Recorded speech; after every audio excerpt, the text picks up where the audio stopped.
Now we're live. Hello, everyone. Good afternoon. Boa tarde para todo mundo. We're so happy to be here in another webinar celebrating LAC's 10th anniversary. That's so amazing, right? That we're going to have such celebration today with such a nice person, which is Chris Dean, our professor from UCSB. I hope you are all okay. I hope you're all right. I can see some people here, Tosin, Flavio, Marina. It's so good to have you guys here. Please interact. I hope you ask lots of questions because Chris has a lot to teach us today. Okay?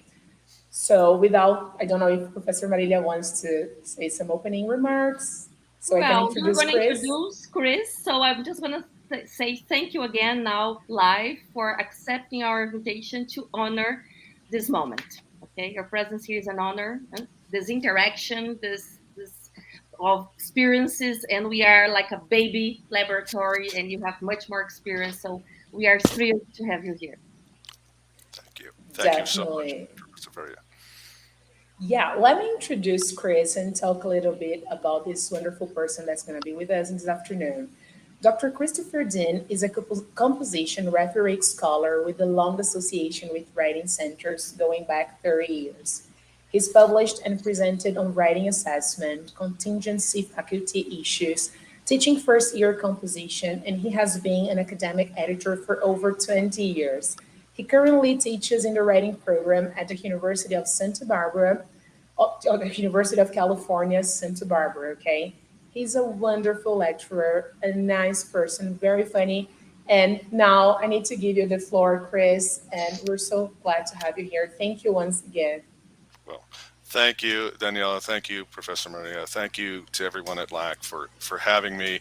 And there's a saying in the United States which ties to baseball because everything in the U.S. ties to baseball, which is that I don't want to let down the club. So I hope not to let down the club today, and I hope to share some interesting information and also learn because this, for me, is an exciting opportunity to learn.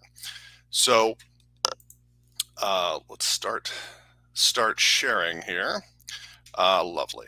So what I'm going to talk about today is that sort of long association that I have with writing centers going back to the 1990s and the early 90s, which says something about my age, I'm afraid. So who am I?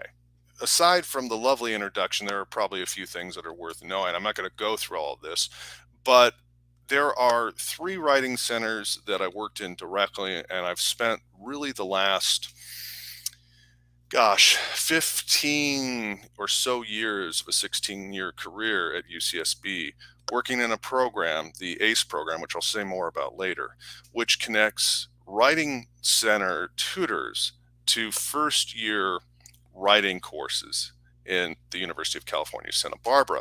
And like most places, and I'll get into this a little bit more, we have actually 2 writing courses that students are typically required to do at the University of California, Santa Barbara that are specifically writing courses. So academic English in our case that we're teaching. And the other thing I just wanted to say is, I am incredibly grateful to be here because this is a chance for me to learn outside of my context. And when you're somebody in your mid-50s and nearly 30 years into your career, you want to take these sort of opportunities. So this is the roadmap to what I want to sort of talk about.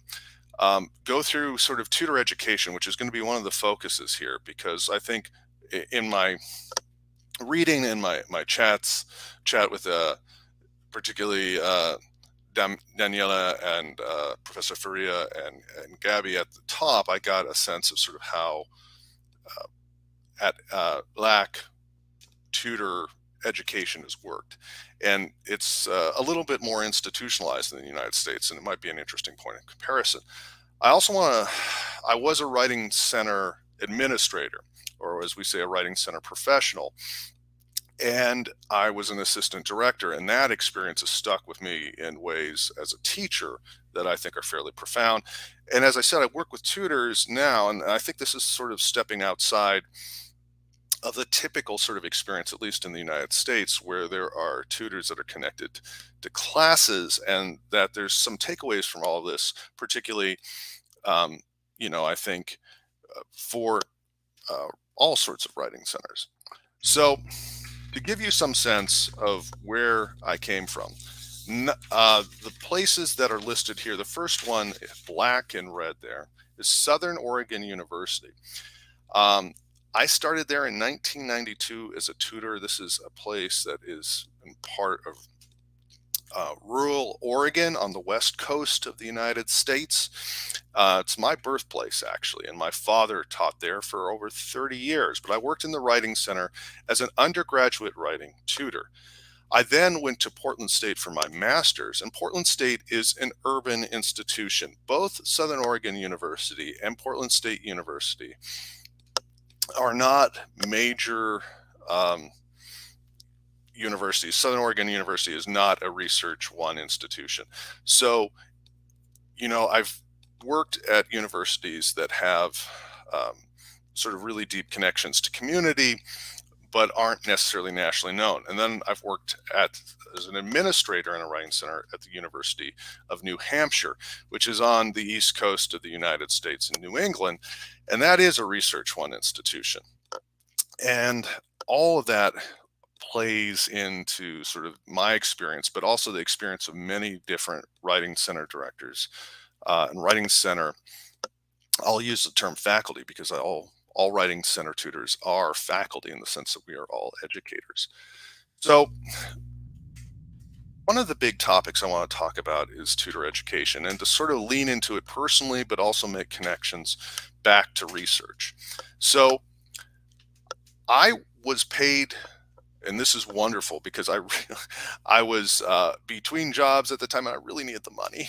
And I was paid at Southern Oregon University to be a tutor, a writing center tutor. So I worked specifically with writing. We were writing academic English, which, as a number of authors have pointed out, is everybody's second, third, or fourth language, even if you grow up speaking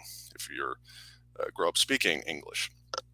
And we had tutorial sessions led, I want to say, monthly by the Writing Center director. At Portland State University, I actually had a class in becoming a TA for composition, which included instruction in the Writing Center, and I worked for a quarter there. At the University of New Hampshire, it's weird how this happens. As a graduate student finishing my dissertation, I was the assistant director, and I ran tutor education. And that was incredibly interesting and engaging. So moving along, what did we look at in the late 90s? Well, one of the classic texts in the US context was the Practical Tutor. The Practical Tutor is about a 350-page book, and you may be familiar with it, published in the 80s, that did a lot of what you can sort of see here. On the left-hand side are questions to open a tutorial session. On the right-hand side is a dialogue taken from a tutorial session. So a lot of what we did as tutors in these trainings was to look at student work, to look at examples. This is pre widespread use of video on the internet, so a lot of it was sort of written down, and we would go through this and we would respond. We would also go through and really sort of work through and practice our own technique. So this was done at a large table. And we also had to observe tutors. I know this is like your experience often if you're a member of LAC. It's like that experience as well, so that you would observe tutors and you would do this training prior to coming in. Now, if you look at it now, there are the idea of tutor education has really become institutionalized in the US context in some really interesting ways. So one of the experiences that every every place I've worked at are mandatory, often weekly meetings where you sit down and you workshop things, you address things like second language learning, anti-racist pedagogy. All of this is part of ongoing tutorial training after either a class that's a standalone class in tutor education or an intensive workshop that happens typically pre the beginning of fall semester. There are peer observations. There are observations of tutors that happen by directors. I had to do this by the time I was at the University of New Hampshire. And as you can imagine, that's sometimes a little fraught. So a lot of my time was spent saying, hey, I'm just watching you. We're not going to fire you. It's nothing bad's going to happen. We're just going to talk. And what's interesting is that the whole of my academic life has revolved around meetings like this because I've been engaged in TA training. I was a secondary education educator.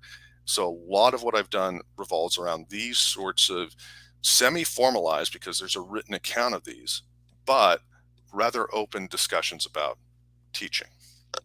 We also did client surveys regularly and tutor surveys periodically. And this is something that's happening now. There's individual conversations with tutors. Now, something that's happened now and tends to happen more is that actually if you leave, there are often now, and maybe this is a particularly American tradition of exit interviews. So as you leave, there's a chance to actually talk about your experience with the people who are in charge of running the tutors. One of the key things, and this is from Julia Blinkney's work, she works at Elon University on the East Coast of the United States, is that for tutor education to work at all, that there really has to be buy-in and there has to be reflection. And I will be honest with you, the second part, reflection, was not really a part of my experience when I did tutor training, either as a tutor or sadly when I started to run it.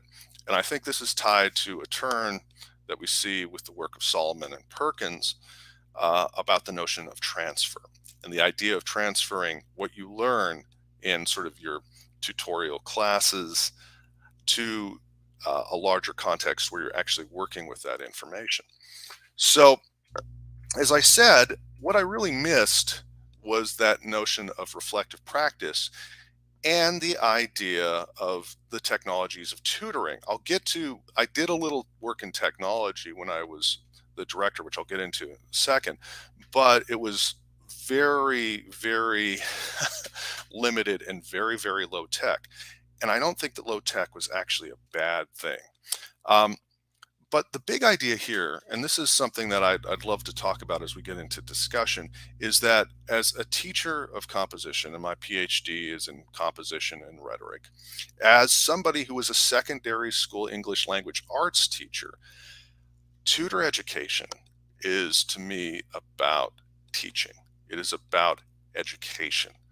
So that what you do as a classroom teacher connects in really direct ways and enriches tutoring, and it works in the opposite direction, and I'll get to that in a second.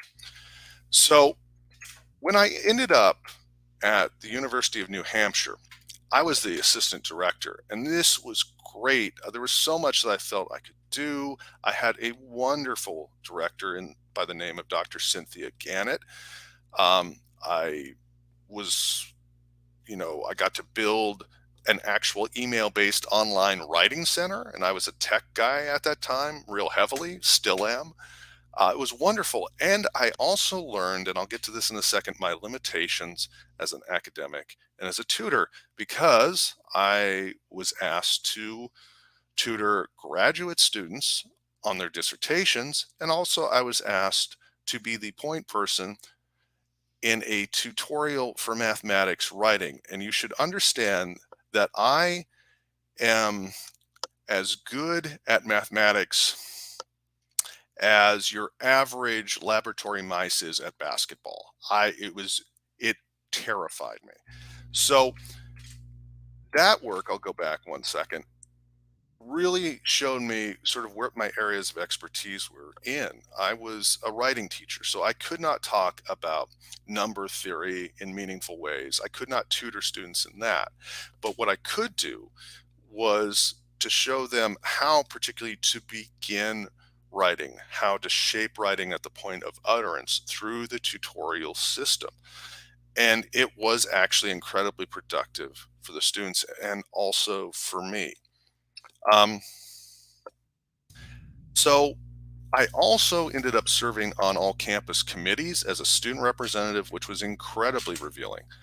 And I learned a lot by writing and talking to fellow writing center practitioners, particularly assistant directors, about the position of writing centers. And I think this is something that seems to be shared in the Brazilian context. There's a sort of precariousness oftentimes to writing centers because if a dean changes, if a president changes, suddenly the funding changes for you. Suddenly your mission can change. And there's this sense that you're always sort of evolving and you're always having to work in the moment to keep the writing center going. I also learned, I built an online um, writing center that actually served local high schools. And these high school students got a lot out of it. I got to train students to respond in a low context field since we were only using email. And it was really great because I got to, and students got to sort of understand what it was like to come to a university and end up in a tutorial session. Our students, many of whom were interested in secondary education, got to work with secondary students. And I got to keep this connection that I've had for over 30 years with secondary school students. And we built this thing that by the end was dealing with over 100 students in a given semester from local high schools getting feedback on their writing. And then I left. And within 2 years, that online writing center was completely dismantled. It didn't exist in any way, shape, or form. And so this is sort of the cautionary tale that I think we can take and apply to all context, is that when you have any sort of initiative that's based upon one person, it is at best, often fairly tenuous, at least in the US context. That person goes, things can unravel. So one of the things now, as I look at the literature in terms of writing center directors, what I've highlighted here by putting in bold and underlining are ideas that get at what is demanded of writing center professionals and particularly directors. You have to read in your field, you have to conduct research, and you have to continually tell others what you're doing. And this is a heavy, heavy, overwhelming, oftentimes sort of cognitive load. And particularly depending on where you're positioned in the US, you can be anywhere from a completely independent writing center, which reports straight to a dean or even to the president of the university, to being a writing center that is connected to, say, an English program and oftentimes might be an afterthought. And so this creates a level of stress, and I think it's been exacerbated, and maybe you folks can chime in here, with the idea that, during the COVID-19 pandemic, we were all stressed and pushed in ways, and it's ongoing, that really affected writing center personnel and teachers in general. So ultimately, some takeaways. I'm not going to go through every single one of this, but there are some things that, typically happen with writing center directors and writing center professionals, so assistant directors, even on down to tutors, that are really kind of important. The first thing is that you get pulled in a lot of different directions. You have a lot of different people you have to report to, and you have a lot of different people that you really care about and work with. That education of tutors in a writing center is paramount. And ongoing education is the hardest thing. It's easy enough to have a class or to have an initial workshop, but what do you do to continue the process of education? There are lots of things that we can talk about.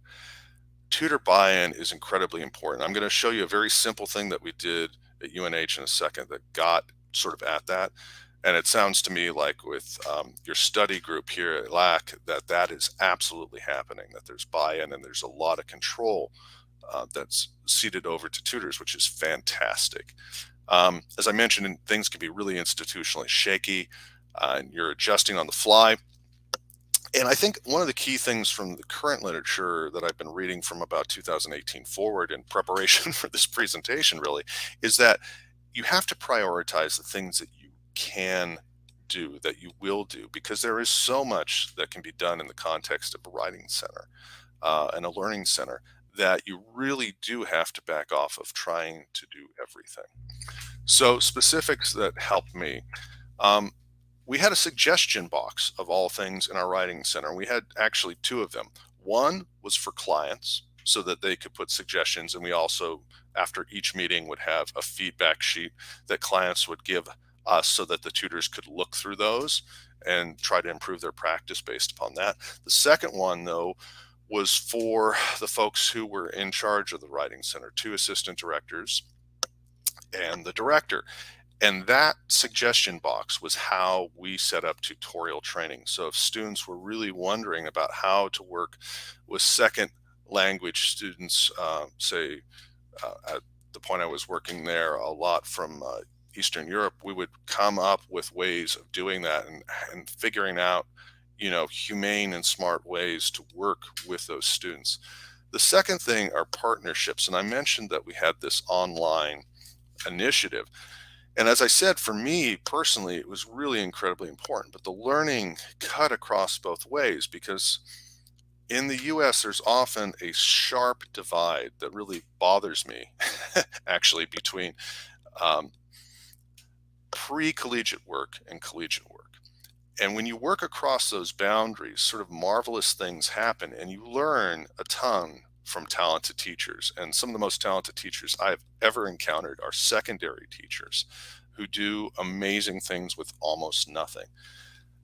The third thing was to do your own reading and your own research. And we had in the UNH Writing Center a library and lots of handouts.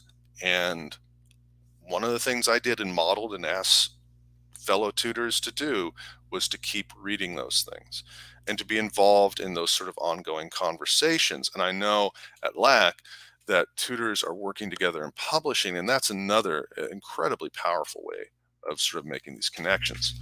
Now, I went and taught at a place called Southern Connecticut State University. It's not that important in terms of what we're talking about here. I had little contact with writing centers, but I came to UCSB and I got to work in a program called ACE, which actually Daniela actually observed me while I was working with ACE students. These are first generation students, and in the American context, that means that these are the first in their family to end up in a four-year institution generally.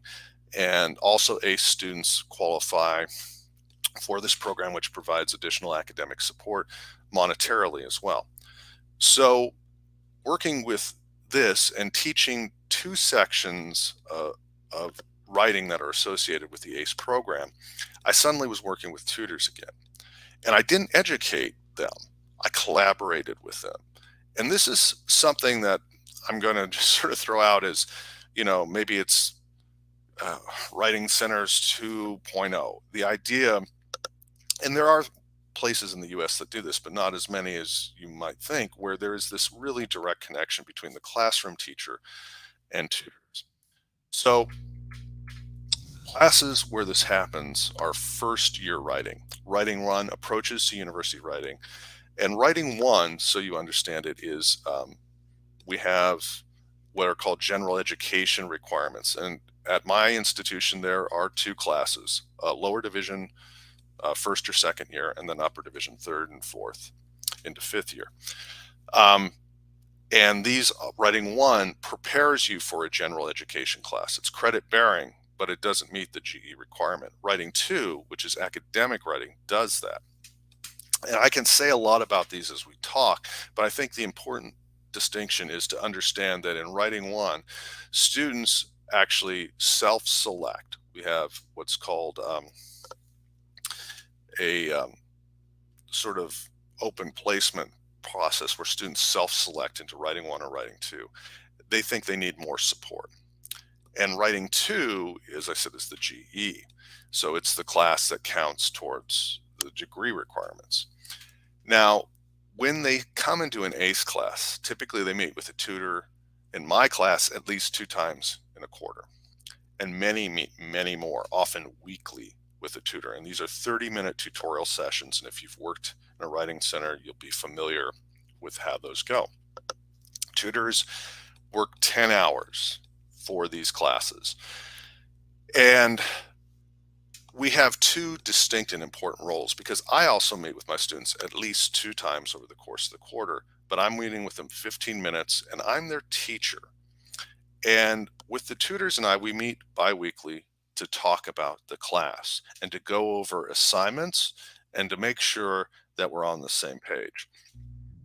So when we meet, we, as I said, go over assignments, and we focus on sort of the intent of the assignments. But also what I hear back from the tutors, and this is where it really helps my teaching, is what's the student's experience of working through a writing assignment, which bizarrely enough is a rare sort of experience. Even if you ask students what their experience is working through it, it is often sugar-coated, because as a teacher, you have this authority and the authority of the grade. And that gets in the way oftentimes of what you're doing. We will also look through sample papers together and talk about response, how I'll respond, how they'll respond. They can ask questions. And so we end up on sort of the same page, but with very different roles. So the tutorial sessions themselves, as I said, 30 minutes, they sign up in class, and they're bringing printed copies typically, unless we work in digital genres, which increasingly in my class we do. Now, what do we share? Well, we share this commitment to helping students at the point of need, which is very much a writing center idea that I've taken into my own sort of practice. And all the tutorials start with student questions. And all my conferences actually start with student questions. Again, learning as an educator from my experience as a tutor.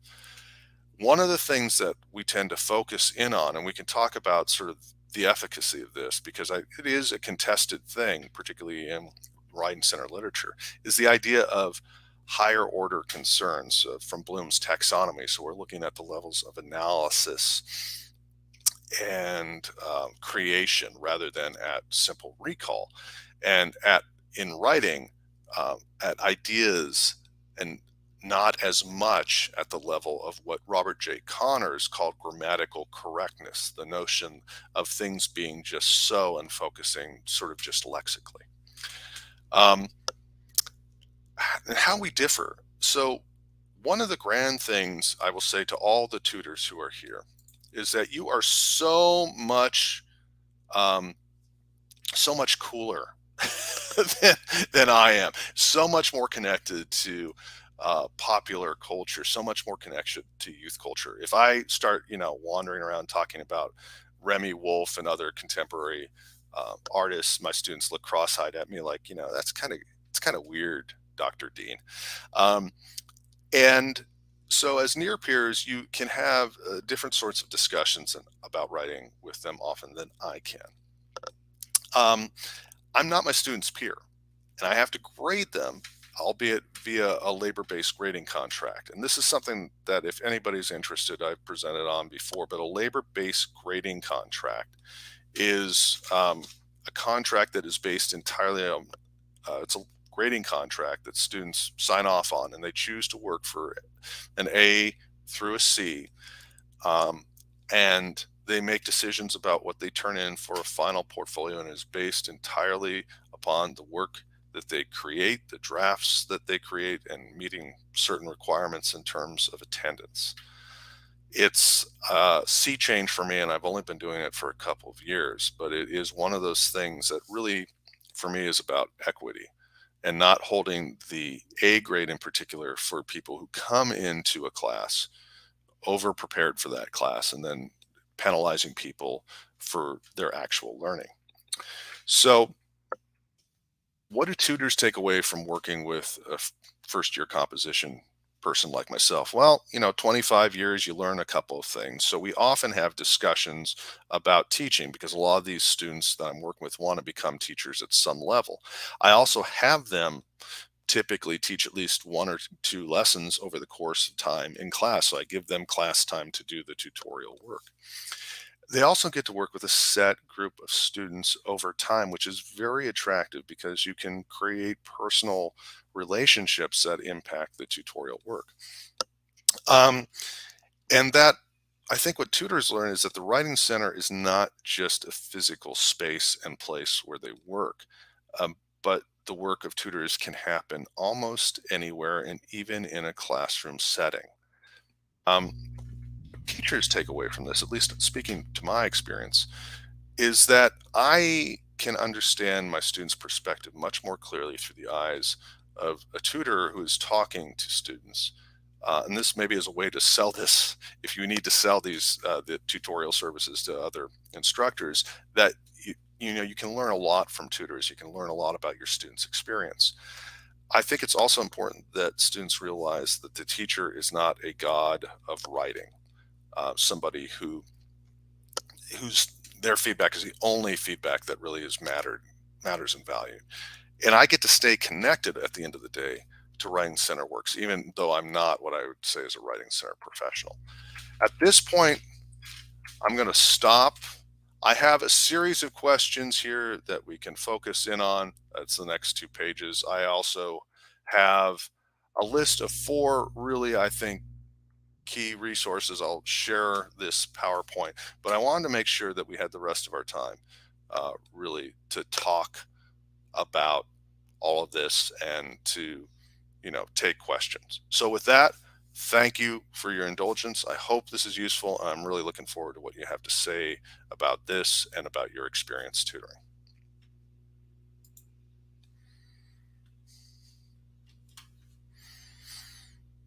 Your With that, amazing I shall stop. talk. Yay. Thank you, Chris, for your amazing talk on tutoring sections. I could see like myself in some parts, and I could see some of the things that we experienced here in Brazil with tutoring. That was super enlightening. I think that one of our participants asked whether you could share the link of your presentation. I think that the third slide you had a link on your presentation, and a participant would like to have it. And I do have like 1 or 2 questions for you, but Sure. I think Professor Maria also has some questions on her own. All right. Let's I'm see. Let's check the questions from the Oh, audience. No. okay. Yeah. yeah, So, sure. I think that Sandra would like to have the link of the presentation, right, Sandra? Which was, I think, the third slide. I don't think I actually embedded a link. Um, what I can do, I don't know if you since can share your presentation I, with us later on. We can yeah, make it I mean, available.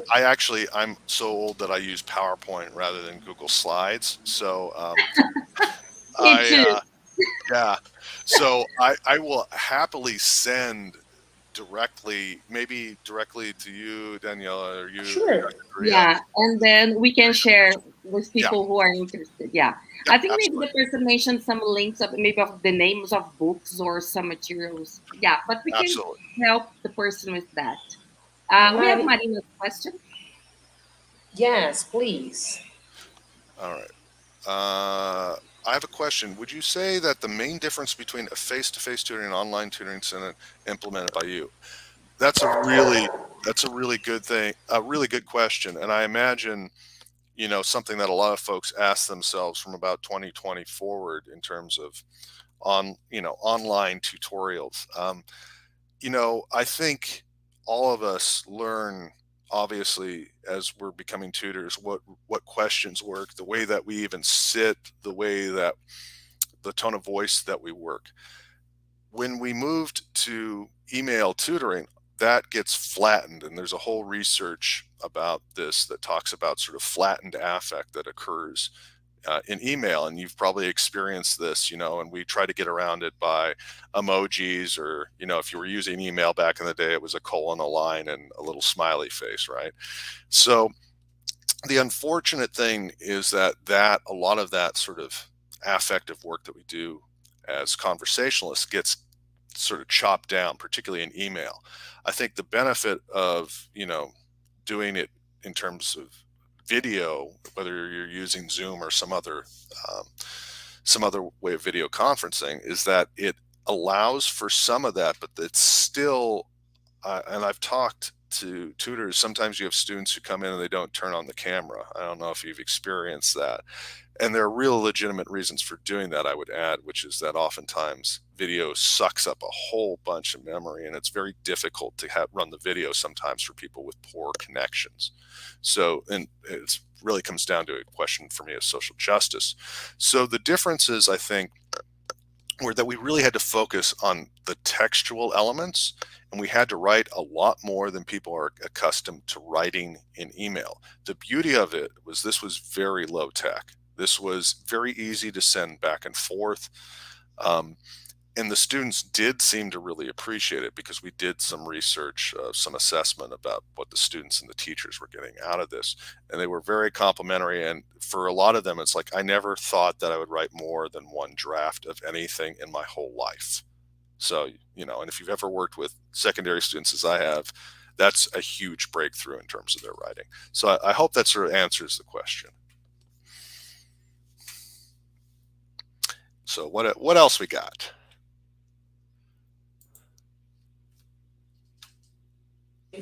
I think you're on mute, Professor Yeah, Maria. I would like just to comment on what you said while Daniela checks if there is any other there are other questions. Because of the pandemic, we haven't come back to the face to face.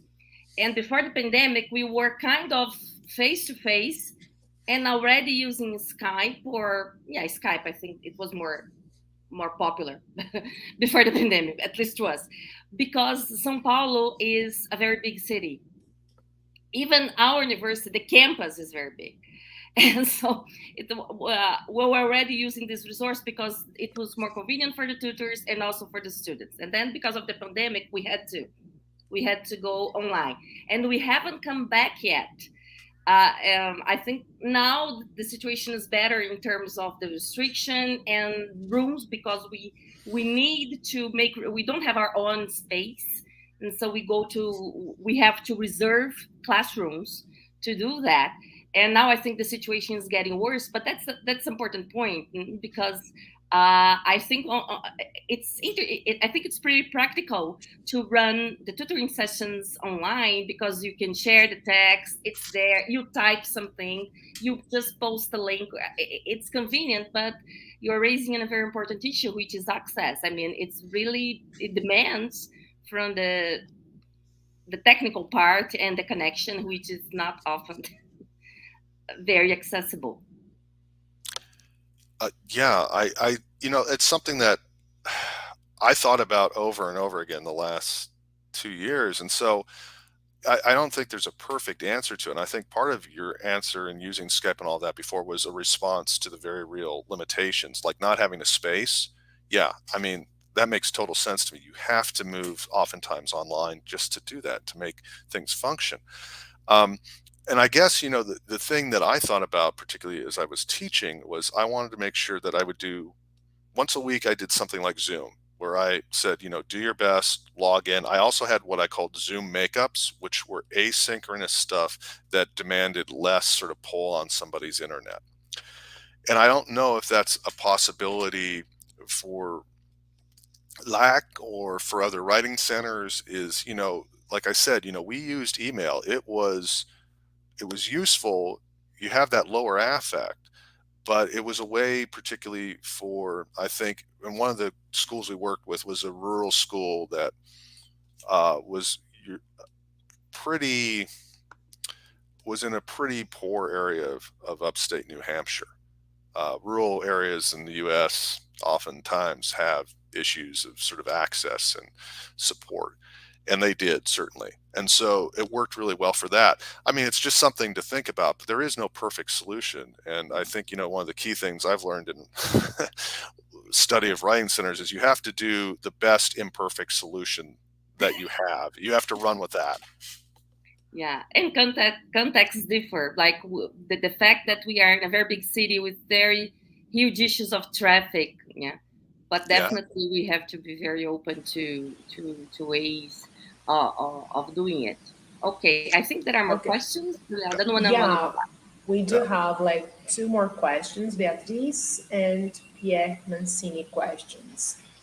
All right. So my question about tutor training, what are options to diversify that? What are my suggestions? Well, I will say modestly, best remember that I am no longer in charge of tutor education.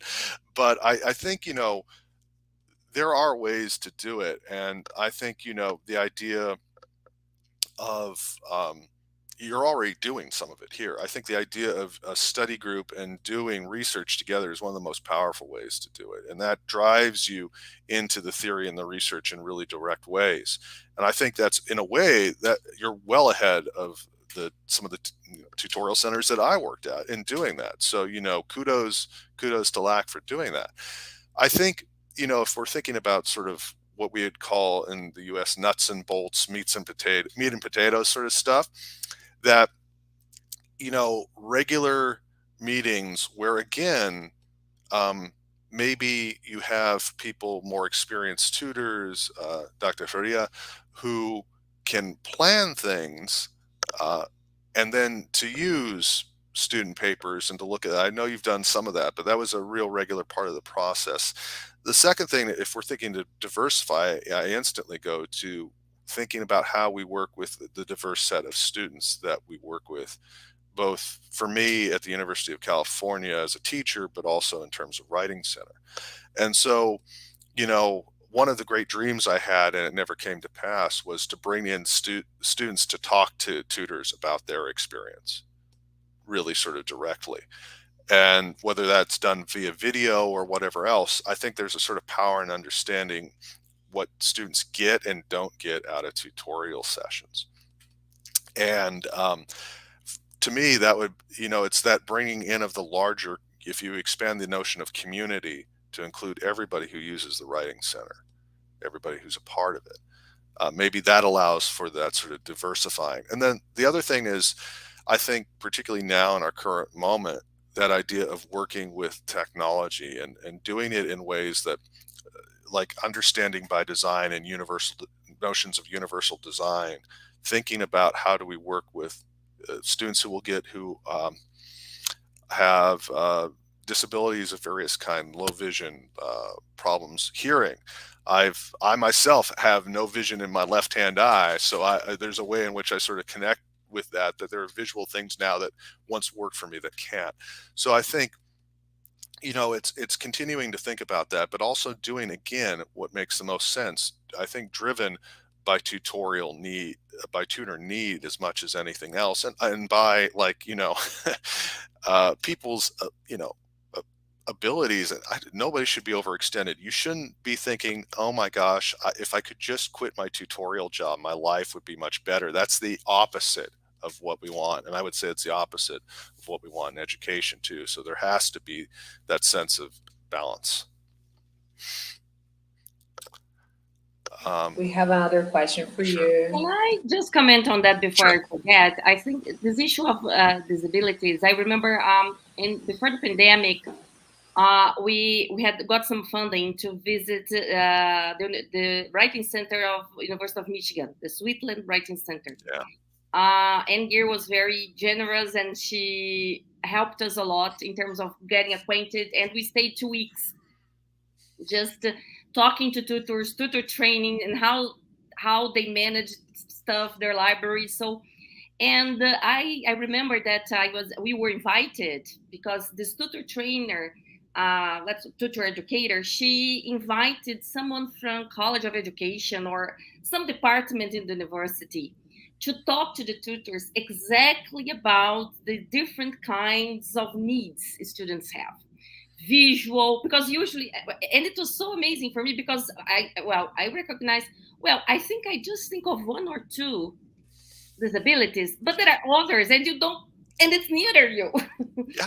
And maybe people don't say, well, I have some problem in my eyes or ear, and now I realize that now I have students with that. It just rang a bell, and they showed the materials, really concrete things that you can change in your handout Yeah. to adapt, and it was very, very useful. And so, and here I think in Brazil generally, we are not still sensitive to that.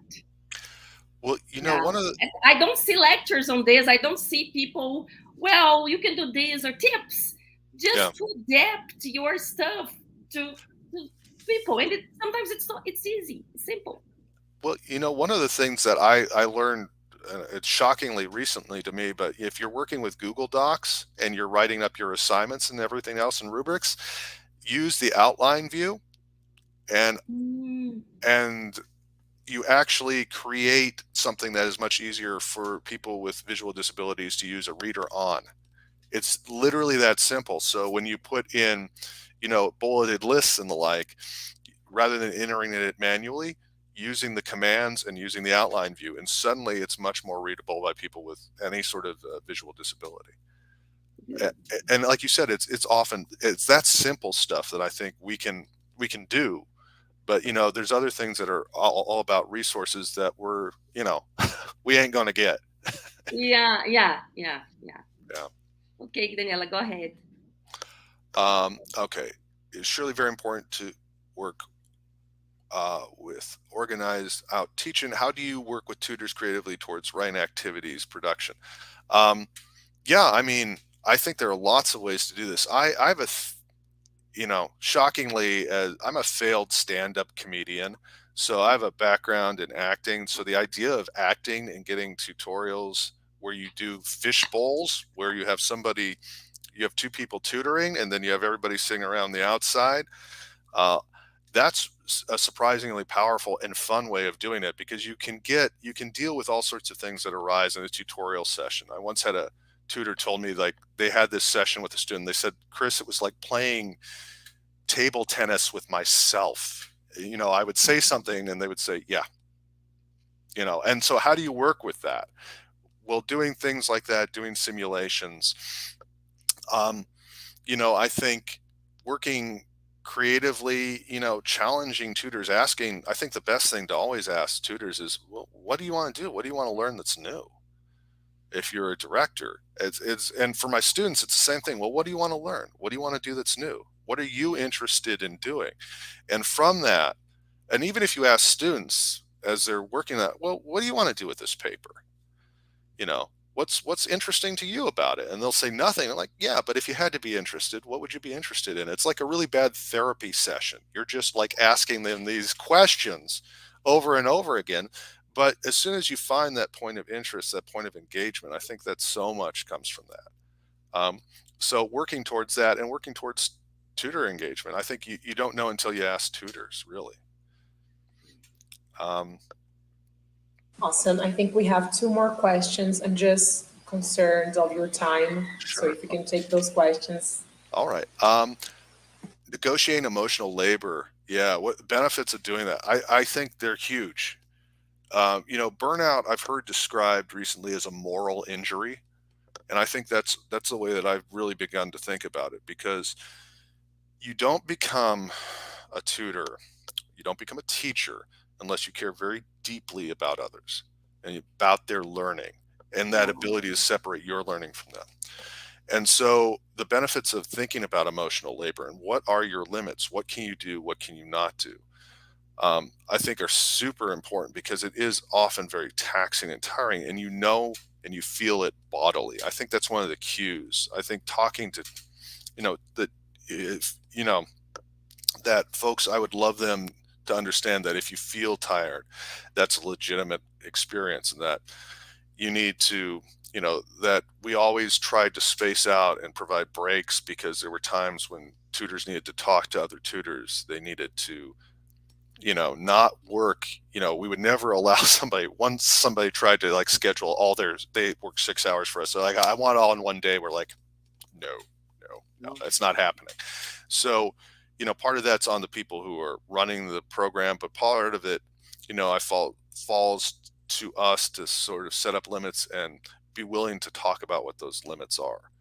Um, but also, I think it's people, letting people know in positions of power that you are overextended. Sometimes it feels difficult or impossible to do. But the one beautiful thing about writing centers, in my experience, is they attract beautiful people, and people who love and care about the people that they Love work it. with. Yeah. And so, I think, to me, that idea, I don't want people to experience moral injury. I don't want people to bury themselves, because it's counterproductive to them and to the people that they're working with. You cannot do good work when you're depleted. Nice. I think we have one more Okay. question. How do you think? Oh, so students have distorted ideas about what to expect from a writer. Yes, yes, they do, Flavio. Absolutely. How do you think we can better align their expectations with what we can actually offer them? This is like the $64,000 question of tutoring. I mean, it's the one that we struggle with continually. I think, you know, part of what it is we often, when we were working, we'd say, if they ask you like, what grade would you give me, or something like this, it's like, that's a non-answer. And what you often did was we rehearsed with what do you say at that point? Well, I'm here to help you with your writing now. um, I'm not the teacher. I cannot assess this. That is not my job. um, I'm here to help you with writing, not just the mechanical stuff but ideas. But you're in control. I am helping you, but you are in control. And I think it's that turning back to them. And the other thing is, best you can, getting the information out to people. But there's a, I don't know if you folks ever play the game called telephone. Okay, so you say one thing to somebody and then they whisper it to the next, and by the time it comes back, you may have said, you have, you know, you have lovely eyeglasses, and by the time it comes back is like, your eyeglasses make you look like a monster, right? So I think that that's a perennial thing. And so it's not so much that you can ever stop that question from happening as to try to redirect it back to their purposes for being there and what you can provide. So you always have to be very clear about what it is that you're not providing. You're not providing a proxy grade. You're not providing a guarantee of excellence on the piece. You're not an editor. If you were an editor, they'd be paying you a lot more money. So that's not what you're doing. You're there to help them as, one, as a tutor to a tutee to a client. That's it. Thank you, Chris. I had some other questions, but I'm really mindful of your time and I don't want it to Hey, man. overgo. I don't know if Professor Maria has any other questions. Yes, just a comment. Yes, it does happen, and I usually send this partnership that you mentioned. We try to do that with the other professors and with their assignments that are requiring more writing. And often, in my case, I really make students go to the lab and with their versions before the final. And then students come, yeah, but I went there 3 times. And so, like, as if it guaranteed the A grade. Right. It doesn't. Not Yeah, even, and then not it even becomes for, like a telephone. The tutor told me to do that. Yeah, but there are still, and there are choices. Maybe he didn't or she didn't see it. And you have to learn, and yeah, and so there is this expectation. And I think another thing, if I would take a sentence from your brilliant talk, it would be, and I totally agree. You said that the writing center is not it's not a place; it's an idea. yeah, Indeed, it's an idea. It's really understanding the need for the importance of literacy in any language that is needed, and it's about helping students, and not even when they don't know, that help is needed and is always welcome, even if you are a good writer, if you are very proficient in that second language, because writing is always challenging and can be very fun, but it's really an idea you have to buy. It's not. That's why we always exist with a small room, other professors or other sectors having to borrow us the room. So Yeah. sharing spaces sometimes is problematic. Yeah, first is the idea, and then comes the place and everything else. Yeah. Yeah. And I think that's important to understand and to understand the limitations, but also to understand that when you work in a writing center and you work in education, you repeat yourself. I had a first grade teacher for a mother, and she would repeat herself like 3 times. And I thought, what is up with that? And then I started teaching, and I do it myself. It's just, you realize that that's part of what you have to do. And it's just best to deliver it with flat to positive affect. And you're going to do it over and over again. You'll get so good at it. Keep calm and keep repeating. Keep calm, carry on. Yeah. Carry on. Daniela, do you have any questions before we finish? No, I had a question. I had one question only. He was talking about preparing for different fields, but I think this is a whole, it's another webinar per se that he was talking about working with mathematics and how it was challenging to him. And it's something that we experience here at Lucky. Sometimes we work with different fields, and I remember working with INI, right, with mathematics, and it was super new how to read that. How can I help this person They if are I, our partners. They're always asking for our help. yeah, and I don't know how to read equations for God's sake, but it's part of the text, right? So I was gonna ask you if you have any tips on how we can prepare for how we can prepare ourselves to work with different fields. I remember Professor Lunsford in her pro-seminar classes telling us how she would listen to podcasts on science and on engineering because she was working with those students. And I was wondering, I know there's no magic, but if you had any tips on how to prepare, at least emotionally, to work with different fields. Yeah. Well, I think it's twofold. One is, Dr. Lunsford's idea of using podcast or using stuff that's popular writing about science and mathematics as sort of a bridge to the ideas, because you can, again, I think, the power of a writing center is that you're working oftentimes with the ideas. And if the student can nail down the ideas, so much follows. And that's true. I mean, like the grammar, the syntax, even the mathematics changes when you can say, well, okay, and one of the things I did when working with mathematics is like, okay, can you explain this to me in as close as you can, lay terms? What's going on here and why it's here? And it was the second part, the why is it here, which they often had not thought about. Because there's this, we used to call it Electrolux writing.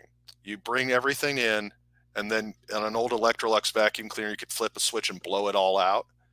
And that's sort of what they would do, is they would just blow out their knowledge, but without ordering it.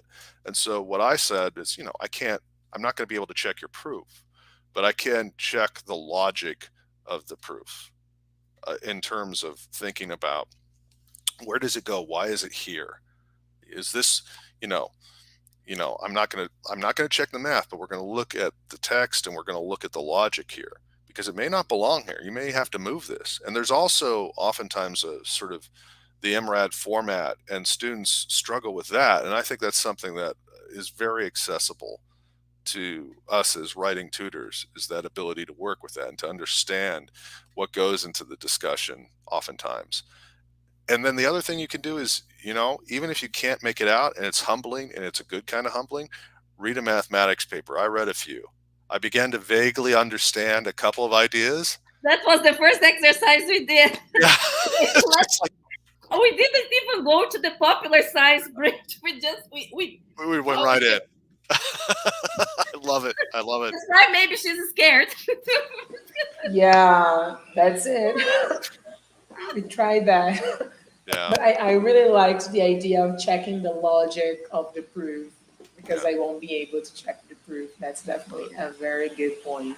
Or even just Well, placement of where the proof is that's the That's powerful our part. job. Yeah.